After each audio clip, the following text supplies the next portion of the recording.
فوجی بیرکس پر حملہ کرنا فیڈل کاسٹرو کو مہنگا پڑ گیا اور اس کا سارا پلان چکنا چور ہو گیا۔ السلام علیکم ناظرین، آج ہم آپ کو فیڈل کاسٹرو کے ایپیسوڈ 2 میں بتائیں گے فیڈل کاسٹرو کا پلان کس طرح چکنا چور ہوا اور پھر اس نے کس طرح کیوبا میں انقلاب برپا کیا۔ بیرکس پر قبضے کے دوران فوجیوں نے ان پر فائرنگ کر دی، جس میں فیڈل کے 8 ساتھی وہیں ڈھیر ہو گئے۔ باقی ساتھیوں کو لے کر فیڈل پہاڑوں میں فرار ہو گیا۔ 5 روز پہاڑوں میں چھپے رہنے کے بعد آخر فیڈل گرفتار ہو گیا۔ اس بنا پر اسے 15 سال کی سزا سنا دی گئی اور جیل میں ڈال دیا گیا۔ جیل کی زندگی فیڈل کے لیے ایک تحفہ ثابت ہوئی۔ اس نے جیل میں کتابیں لکھنا شروع کی اور اپنی تقریریں لکھ کر جیل سے باہر اسمگل کرنا شروع کر دی۔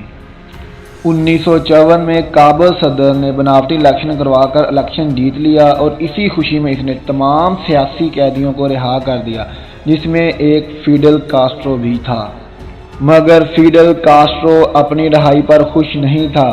اسے پتہ چلا کہ قید کے دوران اس کی بیوی حکومت کے لیے کام کر رہی تھی۔ اس نے اپنی بیوی کو طلاق دے دی اور پھر یہ میکسیکو چلا گیا اور یہاں یہ کیوبا کے رہنے والے لوگوں کو انقلاب کی تربیت دینے لگا۔ اسی جرم میں میکسیکو حکام نے اسے پھر جیل میں ڈال دیا، مگر فیڈل جلد ہی رہا ہو گیا۔ اس نے رہا ہوتے ہی انقلاب کی جدوجہد تیز کر دی۔ جب کاسٹرو کی تیاریاں مکمل ہو گئیں تو اس نے انقلاب کا حتمی اعلان کر دیا۔ 1956 میں فیڈل اپنے کچھ ساتھیوں سمیت کشتی کے ذریعے کیوبا پہنچا۔ وہاں پہنچتے ہی کیوبا کے سپاہیوں نے ان پر حملہ کر دیا اور اسی دوران فیڈل کے 70 ساتھی ڈھیر ہو گئے اور کچھ پکڑے گئے۔ ان کو سزائے موت ہو گئی اور اسی دوران فیڈل بڑی مشکل سے جان بچا کر پہاڑوں میں بھاگ گیا۔ انہی پہاڑوں میں فیڈل نے ایک گوریلا فوج بنائی اور حکومت پر حملے شروع کر دیے۔ فیڈل کو 27 دسمبر 1958 کو اسی جنگ میں فیصلہ کن فتح ملی، جب انقلابی چے گوئر کے ساتھیوں نے سانتا کلارا پر قبضہ کر لیا اور اسی واقعے کے کچھ دن بعد کیوبا کا موجودہ صدر کیوبا سے فرار ہو گیا اور دارالحکومت ہوانا میں فیڈل کے ساتھیوں نے قبضہ کر لیا۔ فیڈل کاسٹرو روسیوں کا بہت حامی تھا۔ اس نے کیوبا میں آتے ہی امریکی کمپنیوں کو اپنی تحویل میں لے لیا اور 1960 میں روس کے ساتھ تجارتی معاہدہ بھی کر لیا۔ اسی دوران امریکہ سخت ناراض ہوا اور فیڈل کاسٹرو کو راستے سے ہٹانے کا منصوبہ بنا لیا گیا۔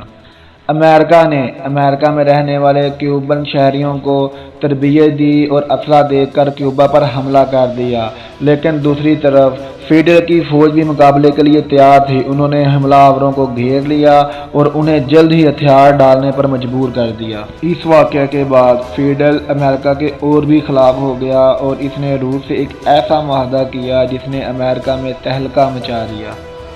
1962 میں فیڈل نے روس کو کیوبا میں میزائل اڈے بنانے کی اجازت دے دی اور اسی دوران امریکہ نے کیوبا کو دھمکی دی کہ اگر کوئی روسی بحری جہاز میزائل لے کر کیوبا کی طرف بڑھا تو اسے وہیں ڈھیر کر دیا جائے گا۔ اس دوران روس نے سمجھداری سے کام لیا اور کیوبا سے یہ معاہدہ ختم کر دیا۔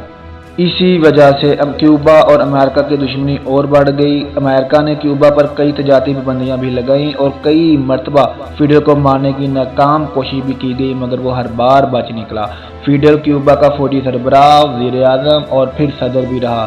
امریکہ اور کچھ ملک اس کو ایک ڈکٹیٹر کہتے تھے، مگر کیوبا کی عوام، خاص طور پر غریب عوام، اس سے بہت خوش تھے کیونکہ اس نے دولت مند لوگوں سے ان کی زمینیں لے کر غریبوں میں تقسیم کر دی۔ جب روس کے ٹکڑے ہوئے تو کیوبا کی معاشی حالت خراب ہو گئی، مگر روس کے ٹوٹ جانے کے بعد امریکہ نے کیوبا سے پابندیاں ختم کر دیں اور کچھ امریکی کمپنیوں کو تجارت کی اجازت دے دی۔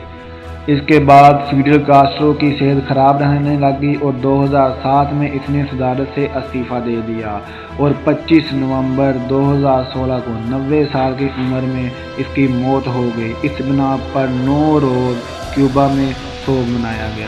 ناظرین، یہ تھی فیڈل کاسٹرو کی کیوبا میں انقلاب لانے کی داستان۔ آپ کو یہ کیسا لگا سن کر؟ آپ ہمیں کمنٹس باکس میں ضرور بتائیے گا۔ شکریہ۔